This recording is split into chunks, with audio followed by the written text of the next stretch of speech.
welcome you all to the event. We have a couple of speakers today, and also rep from the Adaptation Committee of the UNFCCC, basically what the aim is to present what the state of adaptation would look like, but also gather a bit more ideas from the audience in terms of what you'd like to see in this state of adaptation. So we know that COP27 is about implementation, and particularly adaptation implementation is quite a happening topic. One of the things we know is that adaptation actions are happening across globally. It is wide-ranging in terms of different sectors. We can see good adaptation actions happening in water, agriculture, coastal, cities areas. And there's a need to capture these adaptation actions and display it in a way which helps stimulate and catalyze further action on adaptation. To do this, the Adaptation Committee is conceptualizing a new information series on the global state of adaptation, and this is in line with the Adaptation Committee's mandate to share information, promote synergy of adaptation actions, and overall enhance coherence on adaptation under the UNFCCC. So this event will showcase its plans of the series, and we would also invite your feedback on ideas to enhance this series and also increase its utility. To kickstart the event, I do have with me Ms. Britta Hodgman. She is an Adaptation Committee member, and she will present to us the AC's information series on global state of adaptation. So, Britta, you have 10 minutes if you want to take the podium, or you can speak from here. Thank you so much for that introduction, and welcome to all. Yeah, my name is Britta Hodgman. I step in for our co-chair, Shella Biallas, who has to be in negotiations, and she sends her greetings to all. And yeah, thank you for coming. We are very happy that we can kickstart our new information series. So the product basically is targeted at you, and at this session it's also about getting your feedback and your additional ideas on what we are planning. I think that is the key target of this event here. And the parties, the representatives of organizations and agencies, and the many other adaptation stakeholders that depend on up-to-date information on where the world stands regarding adaptation in order to further prioritize action and support. So that is one of the key ideas behind that tool, as also you highlighted that, Alvin. So the AC wants to make this product as useful as possible for your work and for the adaptation global community as a whole, and it would like to avoid repeating what already exists. That is why we have convened this event very early in the design phase of the product, which will allow us to take your opinions and feedback into account and its further development. And once we have shared more information about the product and discussed how to make it more useful to your work, we will be eager to receive then your votes also on the ultimate title of this new information series, and I say some words of that on the end. So if we can have the slides.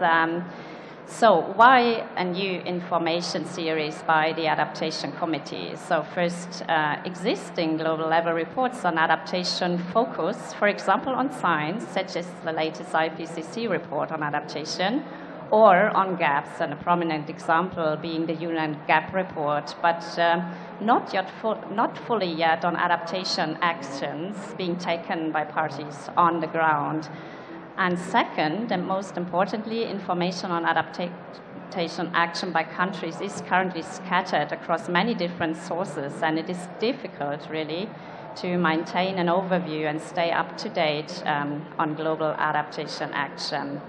This lack of a centralized and standardized information on country action hampers also to a certain extent the understanding of where we are and the progress we have made so far. And finally, Adaptation Committee was established out of the need also to promote that coherence across global adaptation information and practice, and it would like to play out more its role in this regard as well. So what is then the added value of the new information series? I see having difficulties in seeing it. Maybe while I have the presentation, you can also switch to the seats. I think that will make it easier for everyone. Okay, so what is the added value? So it's planned to provide a central hub of information on adaptation action by country. With its two components, which I will introduce in a minute, it will present a global picture of the state of adaptation. The information that it will present shall facilitate learning among countries and other stakeholders and stimulate discussion and further action. And finally, by continually collecting relevant data and information, it can contribute valuable input also to the global stocktake. What will the new series look like?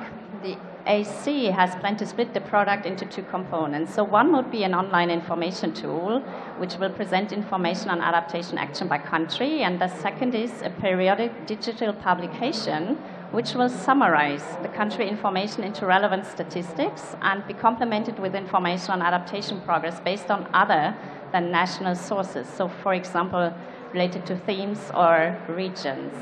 I will provide a bit more detail on the two components in a minute, but before that, let me point you to two very important aspects of this new product, which are that it will be first purely fact-based, so presenting data and information, no analysis and recommendation, and second, that it shall be presented in a very user-friendly way, and that it will present the information mainly in the form of maps, graphics, illustrations, rather than through lengthy texts, and I think we have a lot of lengthy texts, particularly in the negotiations.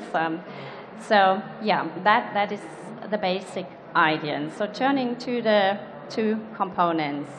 The online tool will contain country profiles on the state of adaptation action along the different components of the adaptation cycle, assessment, planning, implementation, monitoring, and evaluation, and as you can see that on the slide also.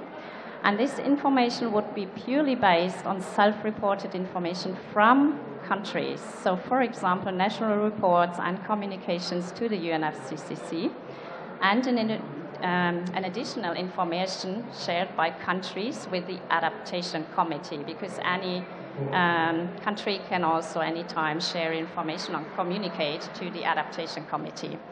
The periodic publication would summarize the information from the country profiles into global statistics, which could then help to monitor progress over time and allow for the identification of potential gaps. The summary would be complemented with information from additional sources of information, which can inform on adaptation progress.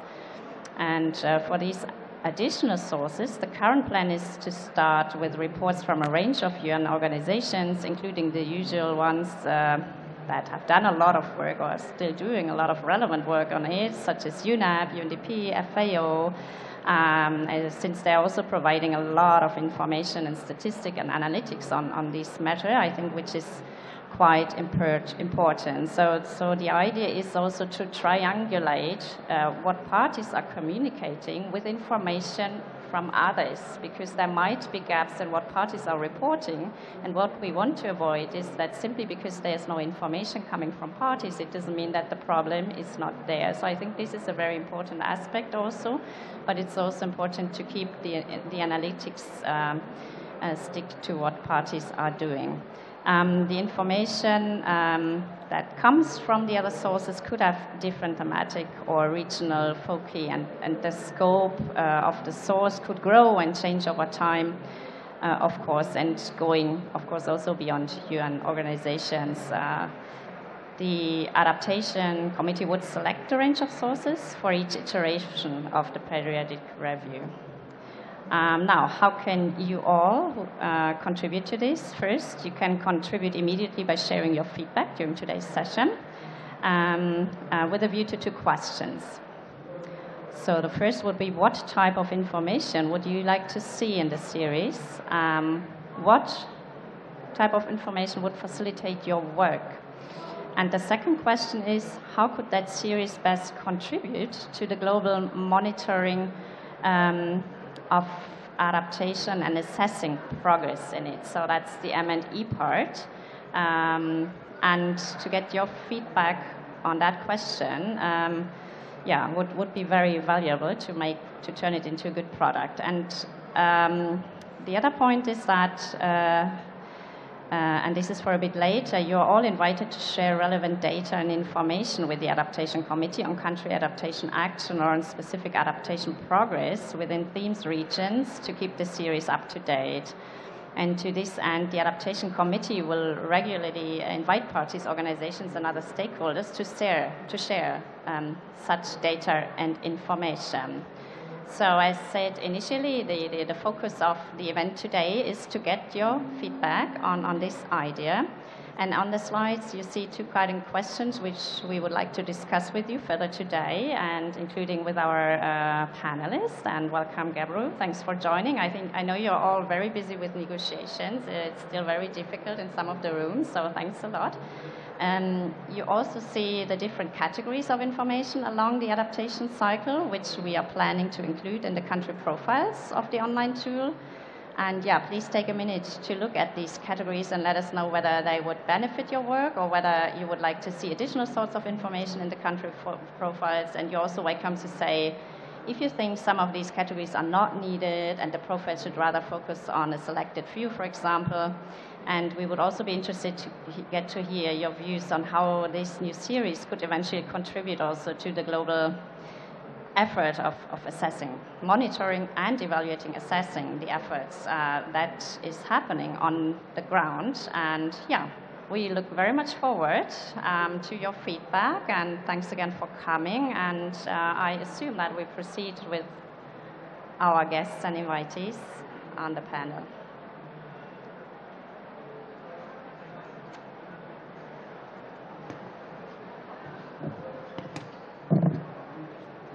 Thanks, Britta, for that. I'm going to keep it very casual and formal, but please stay there. Just one quick question. It's great that you're actually thinking from different steps of the adaptation cycle. In a very brief point, if you can tell the audience, what's different about this state of adaptation work that the AC is planning? What would be different about this state of adaptation tool that the AC is thinking? What's going to be different about it? Knowing that many other state of adaptation reports, assessments, and information is out there, what's the new element or new feature or difference?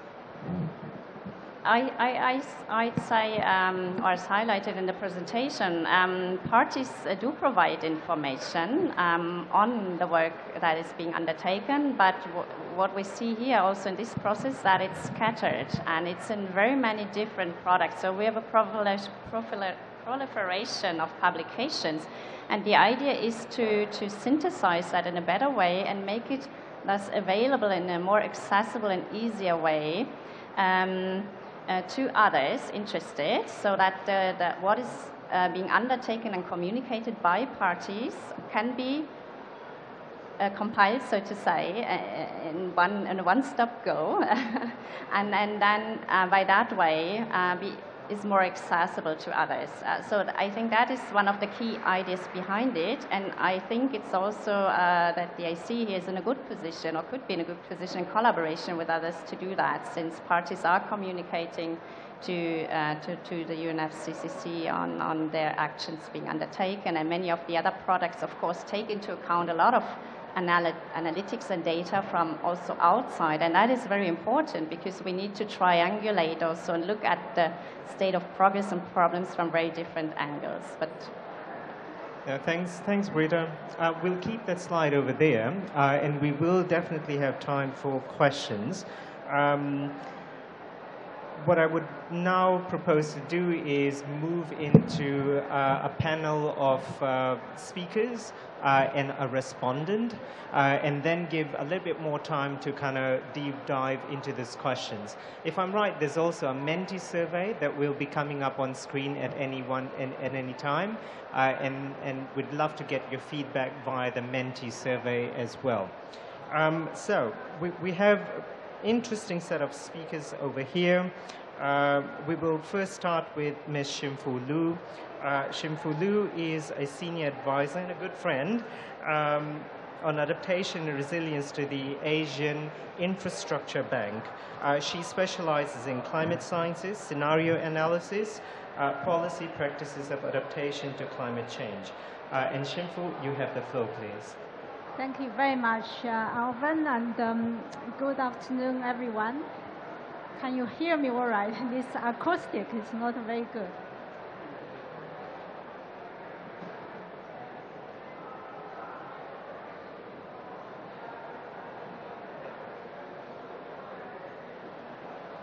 Does it work? Okay, good. So I'm going to just say at the beginning that when Greta presented the new AC initiative to compile and to synthesize state of adaptation at national, regional, global level, this is really like a music to the ears for the entities like the AIIB, which I represent here. So this Infrastructure Investment Bank, together with other development finance institutions, I think in this COP, I think it's a bit more visible compared with previous years, and I would suggest in the AC's nice slide, maybe when you compile sources from information from other sources, maybe the development financial institutions could also add in there in addition to the UN agencies. So there is a lot going on adaptation, and I think it's less communicated and as it should be. So if I go to the next slide, just want to say a few words about how these financing institutions work so that we can get an idea of how the information can be actually used to really inform the operations of these institutions. So typically, it's actually very nicely mapped onto the adaptation process, how these financial institutions operate on a daily basis. So at the beginning, we have a strategy discussion with client countries, and typically it happens maybe once every few years. That is to really discuss the broader development priorities and to map out the investment program. And that would reflect into the bank's, the sector strategy or the sort of country partnership strategy. And then once that is done, then we look at internally the programming, what we should do in the next year or two, have a pipeline for projects, investment projects. And once we have that pipeline, we then start to go into individual transactions. Once we start to develop the loan projects, and there is a very, very serious of technical due diligence to be done, and that is now very much the climate risk assessment management is a very important part of that due diligence. And then once that due diligence is carried out, we go to the implementation, monitoring, and evaluation. So this is very much in line with the general adaptation cycle we talked about. So how do we actually make use of this new information coming from the series?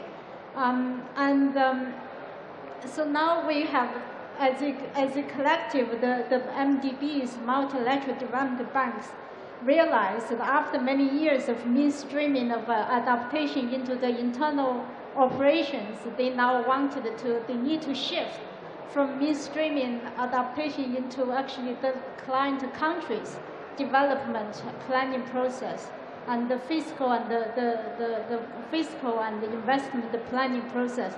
So to do that, our upstream strategy needs to really think about what is the priority of the countries, and what is the hotspot of vulnerability, what is the priority for investing in climate disaster resilience. So that is absolutely critical to inform that really upstream engagement. And once we have that, then on an annual basis, we refresh our project pipeline, and we also look at what is actually going on in each individual country. And there are many players for each given country. There are knowledge partners, there are finance partners, there are development, the implementation partners. So we want to have a clear picture of this, probably this online portal. We can get a really good overview of who is doing what in each country, because different tasks are suited for different partners. We want to have a very good sort of landscaping of each country around adaptation resilience. Once we have that, for infrastructure bank, for example, AIIB, we are specialized in infrastructure investment, so we will probably have some sort of comparative advantage over other players for each given country. So if we have that information comprehensively presented, it's make our life so much easier and so much more targeted and effective. And then when we come to transaction level, project level due diligence, we need to assess each single project, how vulnerable they are going to be, and how each of these investment projects, how can they actually look after, not just the immediate project, the surrounding communities and the ecosystem. How can we actually build resilience on top of what the traditional development project would do? So for that, we again need to have up-to-date climate risk information and the climate information to support that project level assessment. And the adaptation options, we could build it into those development investment projects. And then for the implementation, again, we needed to have the overall landscape of who is doing what in each country, so that we can have really effectively implementation strategy. How do we deliver each of those different elements of those major projects?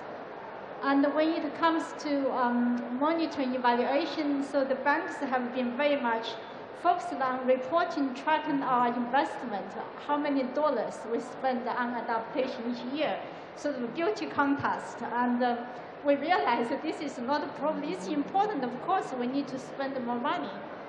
But this is probably a little bit of misleading, because we wanted to build resilience in the most effective and efficient way in terms of money we spend. We want to get the most out of the little money we spend. Now there's a lot of competition for resources.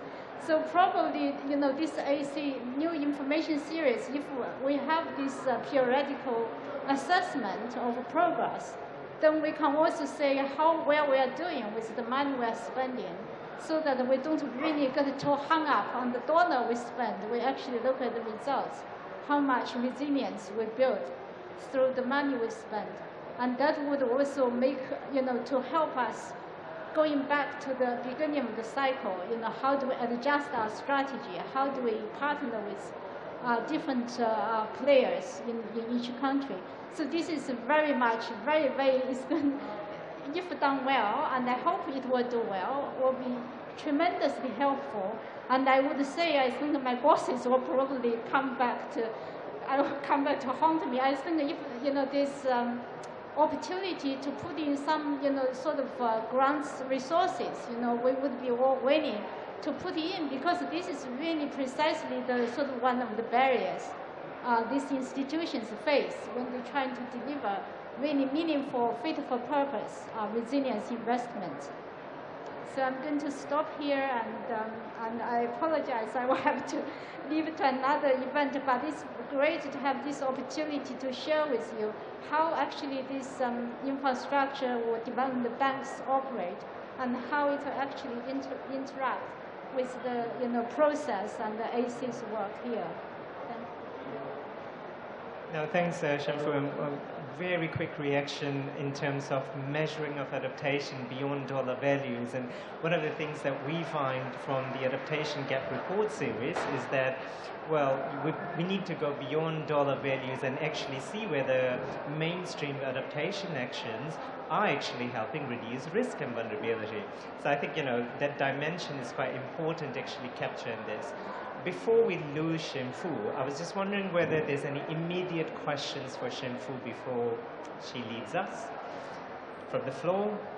Are we expecting any online interactions as well, or questions to come through? No? So any questions from the floor?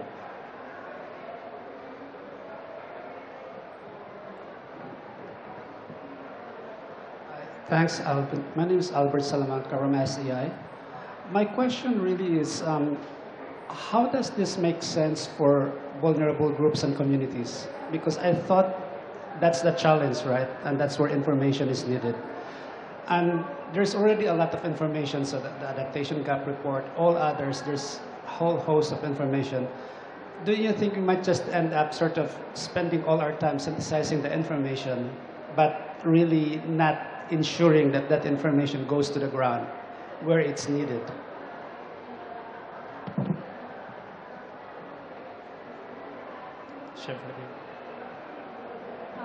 I think Greta might be better positioned to respond to this.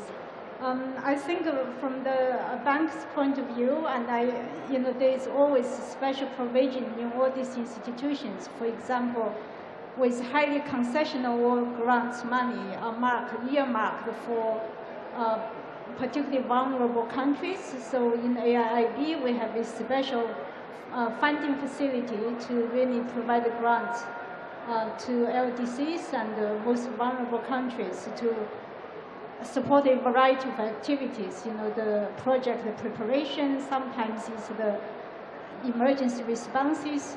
So we do have very specific provisions for that.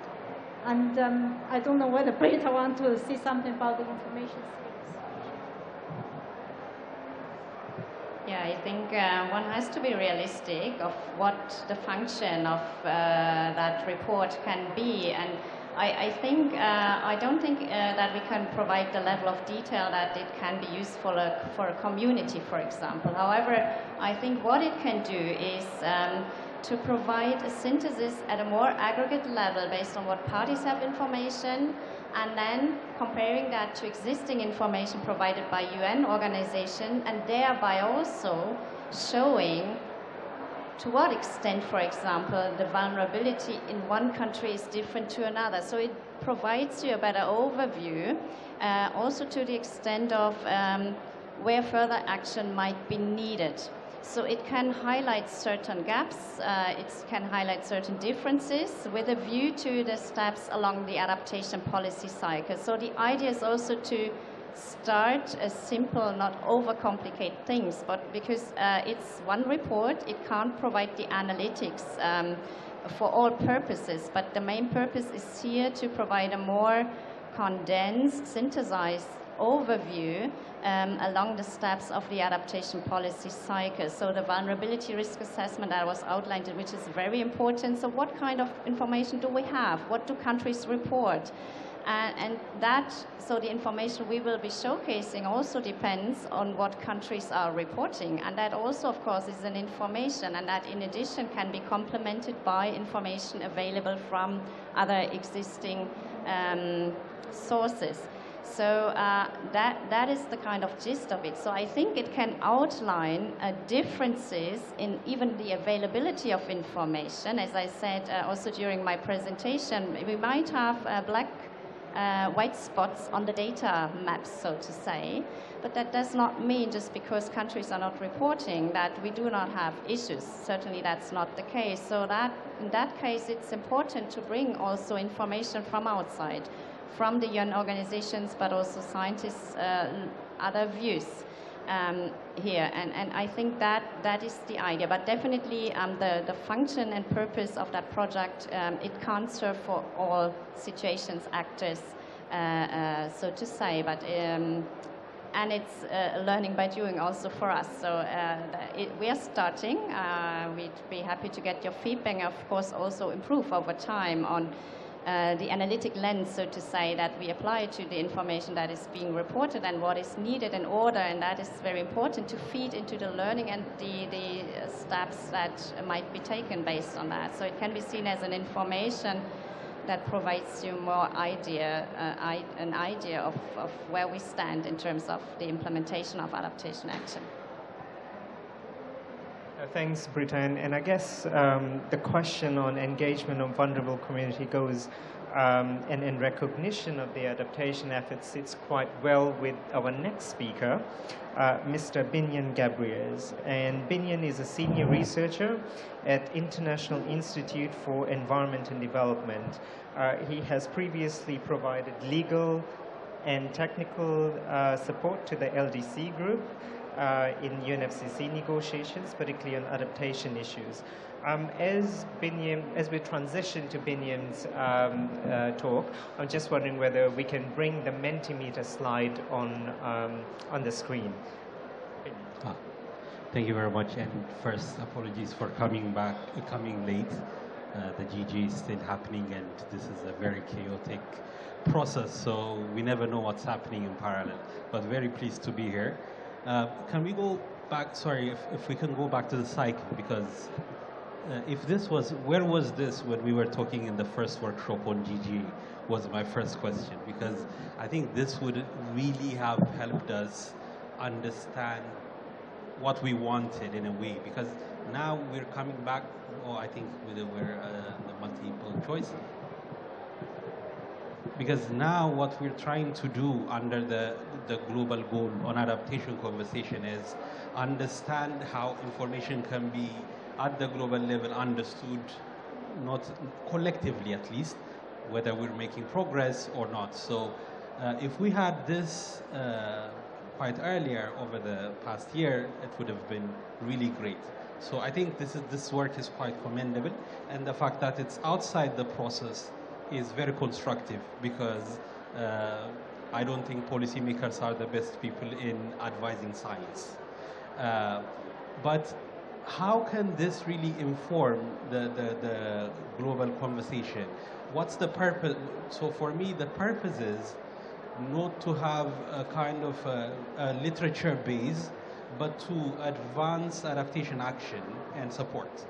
And one thing that I've learned through my experience is the more you have better profile, the more you get access. So I think that links to the vulnerable communities as well. The more the granular information that comes in through the different systems in such kind of a cycle, the better it is to determine where support is needed, and also to recognize when we have adequately addressed. Because sometimes, and this is my personal hat and not my country or the group I represent, but sometimes countries come here always referencing the need, but also we don't talk about what they're receiving as well. So having that kind of a broader picture, also understanding what the risks are, what the impacts are, through monitoring and evaluation systems in country, through such a system would help the global community understand where the needs are and channel support towards a global understanding. So I think such a framework is really important. What we're trying to talk about in the global goal for adaptation, my understanding is basically this. So I think for me this is a very quick exercise of what is possible and what we could actually, as countries, as parties, could actually deliver. So this is an interesting step.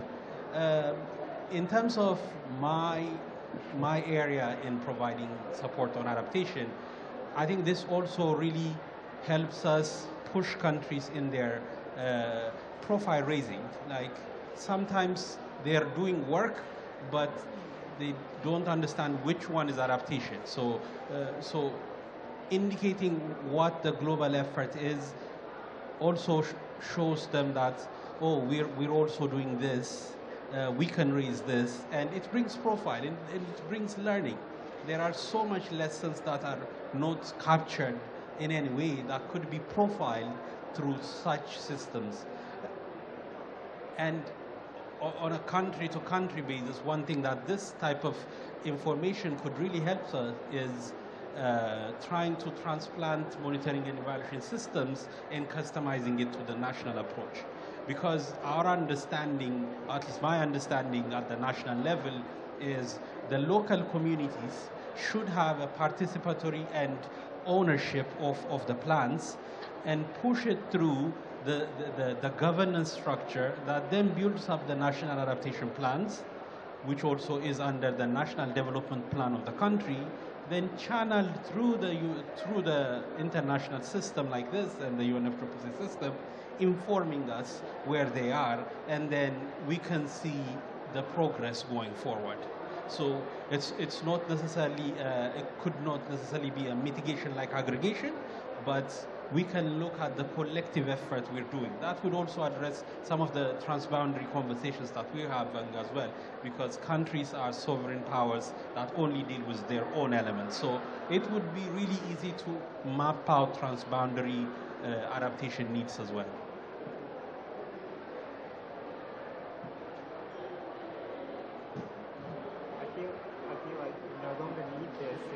Hello. I feel I no longer need this given the small and very close-knit audience we have. But it's great, Binyam, that you talked about transboundary actions and what perhaps one of the things we would want to see, point out in the series is that while there are differences, there's also similarities as well in terms of transboundary actions, transboundary risks as well, and maybe this could be one of the things. To kickstart the conversation, of course, with everyone over here, I'm very quickly going to turn to Christina over here. And Christina, if I can request you to maybe respond very briefly in terms of what you've heard. And for colleagues who don't know Christina, she's currently the Senior Adaptation Advisor to the U.S. Special Presidential Envoy for Climate, Mr. John Kerry. And Christina, also you've been a former adaptation co-chair, and maybe if you can, shed a few lights. So over to you. Thank you so much. First and foremost, I have complete confidence that this product from the Adaptation Committee is going to be excellent because, and I'm biased because I used to co-chair the Adaptation Committee, but the products coming out of the Adaptation Committee have all been really valuable and really excellent. I still refer back to the monitoring and evaluation and learning materials, which date back to probably, I don't know when, 2012, some such. They're still relevant today, so there are a lot of flies. I apologize.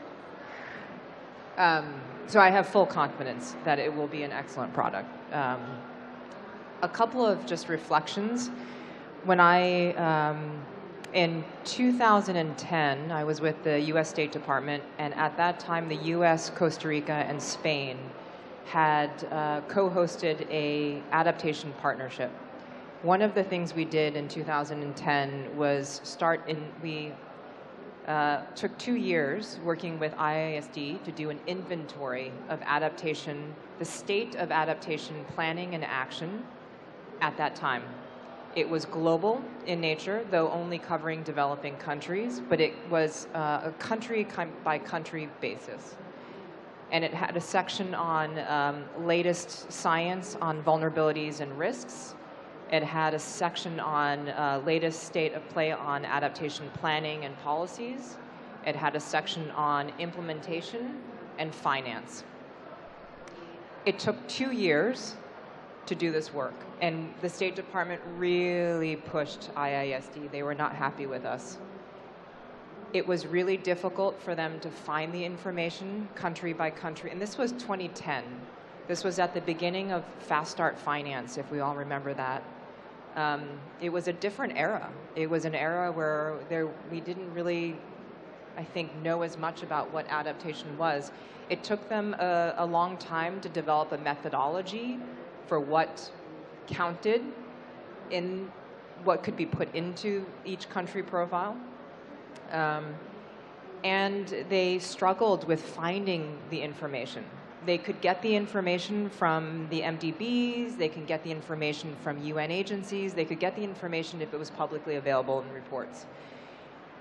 But when it comes down to local action, or even at that time domestic national action, they couldn't get the information.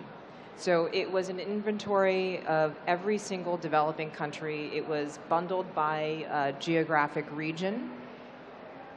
It was more than 200 pages. It took 2 years. It probably should have taken more. It was so invaluable even with its weaknesses. So the idea that in 2022 we can embark on a process where there is more country data, there are adaptation communications, there's more reporting out there by which to base this type of series on, I think is incredibly worthwhile. A couple of points though that I would want to make is, this is great that this chart is up here. The biggest gap in information is on implementation. And if implementation is just one large bucket, I don't think it's going to be as useful as it could be. So I would really encourage you, this is feedback, as you think about how you break apart the categories, please try to break apart implementation. It can't just be one bucket. If it's one bucket, it's going to be meaningless. The other piece, part of that implementation, like on risk assessments, hazards. I mean, the Secretary General has made a call to action for early warning for all within 5 years. Where does early warning sit? And it can't just be the provision of early warning systems, information about the youth, forget about impact and behavioral change, even just use of it. We can put a lot of money into the supply of early warning systems, but if no one's using it, we're just inventorying action that isn't necessarily being used, let alone changing behavior or impact. Finance. IIED put out a paper, more than 5 years ago that made the case that less than 10% of climate finance internationally is going to the local level. It's the only study out there. One could argue about the methodology, but if it's just finance in the same finance that OECD or other organizations cover, I'm not sure there's a value there. How much of that money is going to local level would be really great information. There's so many issues around finance, private finance, there's like ways to break out each of these sections, which I guess makes my final 2 points or reflections is where is this information going to come from? Even though the reporting has gotten so much better since 2010, where is the reporting coming from? If it's self-reporting, then it is on countries to do that. If that's the case and reporting is a burden, how do we balance that? How do we send a signal to the research community and to be developing more information to pull from? It can't just be from MDB, UN agency websites. I don't think that's the limit of the type of information that could be useful. The final reflection is when I received that 200 pages of inventory from IISD back when we did the adaptation partnership, the first draft of it, I didn't know what to do with the 200 pages of information. Like I read it a lot because I reviewed it, gave feedback, helped to find it. I spent days cumulatively reading it, and at the end of it, I didn't know what to do with that much information. That was 2010, 200 pages. I can't imagine what this series might be if done in that kind of way. And how do you absorb that information? So I do think, even though it's fact-based and not analytic, I think the synthesis is going to be really key to help the reader kind of absorb what this is in a fact-based way. I think would be really helpful for those who don't have the capacity to read 1,000 pages to then kind of take away what the message is, or even to be able to assess if you're doing this every 2 years, what is the difference? Thanks. Thanks, Christina. And I like the snapshot in terms of the adaptation journey we've come through. And with this adaptation journey, we've seen quite a lot of increase in terms of different types of adaptation actions across different scales, different sectors, and perhaps, yeah, it's worth maybe thinking a little bit around how we might want to break down some of these steps. I mean, implementation alone could be implementation at the local level, communities, cities, etc., at the regional level, subnational level, etc. I have been told that I've been given 5 minutes, and I'm still to see the Mentimeter survey on here. I'd like to now open the floor for any questions, observations, but also maybe a point. What would you like to see in this series? So, Martin, I'm going to start with you, and if you can briefly introduce yourself. Thank you, Alvin, and appreciate to be here. Thank you for a great presentation. My name is Martin Capel at the UN Environment Program. I would like to make two comments, if I may. One is that I think it's essential that we understand the landscape of gap reports, scientific assessments, info series that look at adaptation action, adaptation implementation. Because as you know, we publish at UNEP the Adaptation Gap Report, which was just launched last week, which had headlines in the international media. And in this report, there's a section on global progress on adaptation implementation. So I think it's very important before you really kick off the info series that you fully understand what is the landscape of what's already out there, and then figure out what is really missing and where can the Adaptation Committee step in to provide information through the info series on adaptation action. And in my view, the biggest gap of information is actually at the country level. And a few of you have mentioned this. And when we developed this report, we struggle with finding information at the country level. So my recommendation to the Adaptation Committee would be look at the country level, and if you could come up with country profiles that assess adaptation action progress, that could then feed into synthesis reports like this one and others that tackle similar issues. I think then you're really making a major contribution to filling the information and knowledge gap. Thank you so much. Thanks, Martin, for that spiel. And one of the things I also was hearing over conversations with a lot of countries is the depth of information included in some of these reports, particularly national reports, that can answer the question whether adaptation actions are having an impact, whether they're reducing risks. While we're doing this, we do have the Menti survey, and if you can quickly jump on www.menti.com and use the code 2371-2504. That's 2371-2504, just for your poll and your voice to be heard. And while you're doing that, we've got another question or another response. Please introduce yourself. Thank you very much. So my name is Katie Jenkins. I'm a researcher from the Tyndall Centre for Climate Change Research at the University of East Anglia. And this was really, really interesting to hear about because I've been developing a UK adaptation inventory, a searchable inventory. It's challenging for the UK, so I don't envy the task globally.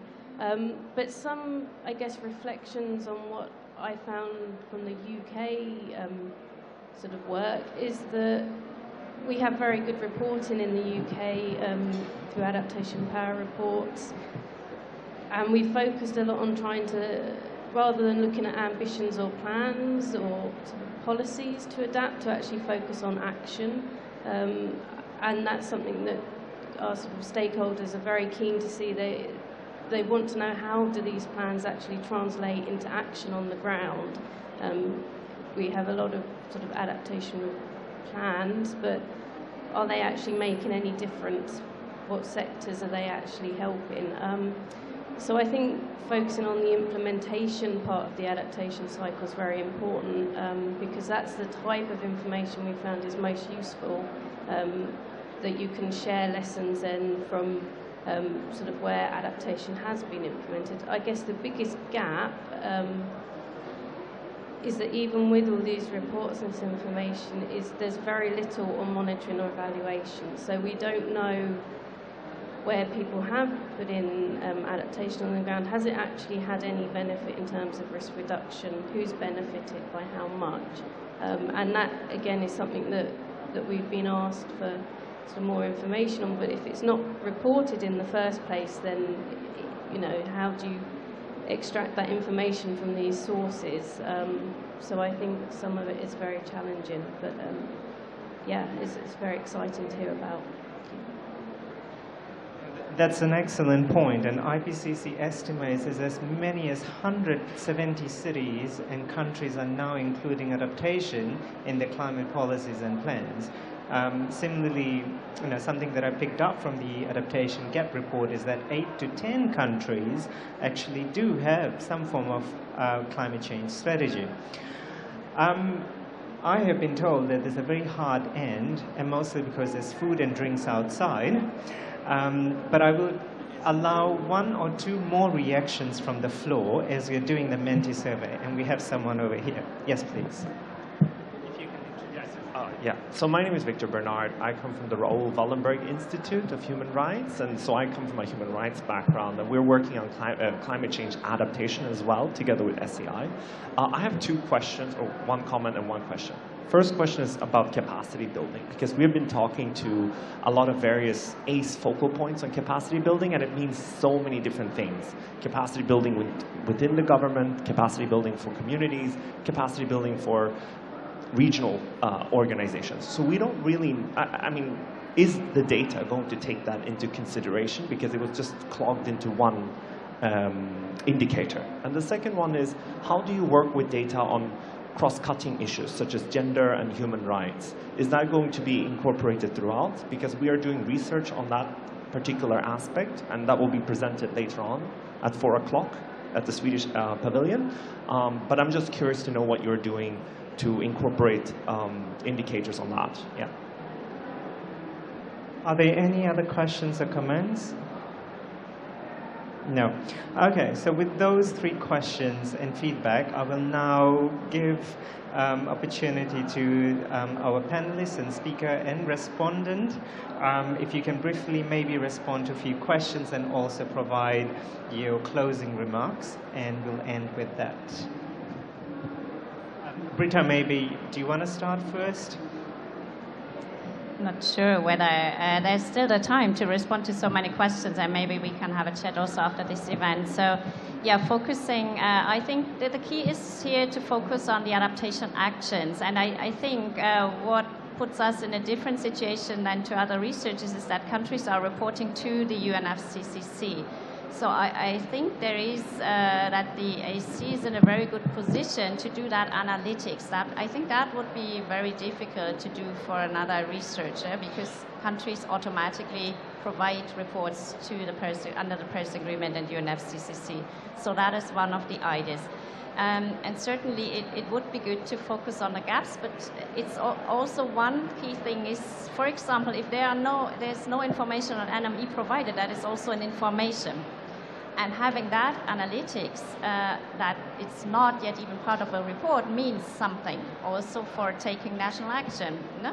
So, and that is to keep also the analytics of the sources where the information is coming from a bit separate, and then compare it and share it and balance it with other existing information and research out there. And that is, for example, where the UNEP gap report could come in, and from researchers from outside. So that is a bit the gist behind it.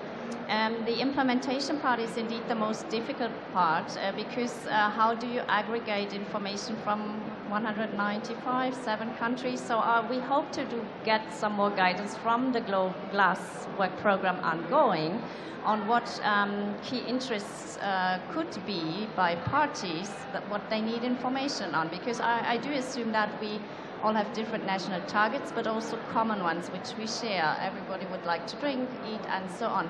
So there might be an analytical lens that we could prioritize. It's not clear, it's to be seen. And to be discussed is also to what extent we have an explorative approach to the reports by countries, or whether we come with a predefined lens. There is a certain predefined lens through the reporting guidelines, which we might adopt. So these are also kind of questions which we have to consider. However, what is also clear, the intention is not to come up with a long report and 200 pages, but as said, more like at this stage, something that can be communicated more easily, including graphs. So starting simple, not overly loading it from the beginning, and see how far we can go. Yeah, so I think we could take it from there, and because first of all, the initial idea was to have a communication product, but of course in the end, if we think it's useful and we see the information countries are provided, it could feed into the GST, and we could collaborate with other bodies like on capacity building technology, and have, in addition to the steps of the adaptation policy cycle, cross-cutting analytical lenses, if you wish, through which we look at the information reported, and that is to be seen, and I think there's also some flexibility how deep we can do the analytics. But certainly one report can't solve all the problems, and yeah. Thank you all for coming, nevertheless. Thank you very much. Yeah, no comment. I saw the end sign, so it's quite, yeah, so I can respond to anything. Well, with this, we will come to a stop for this session, and I would like to thank my panelists, speaker, and respondent. Ladies and gentlemen, colleagues, friends, if you can join hands to thank them, please. There is a treat outside, so drinks, and do we expect champagne as well for this to mingle? Okay, so there's drinks and food outside, if you can please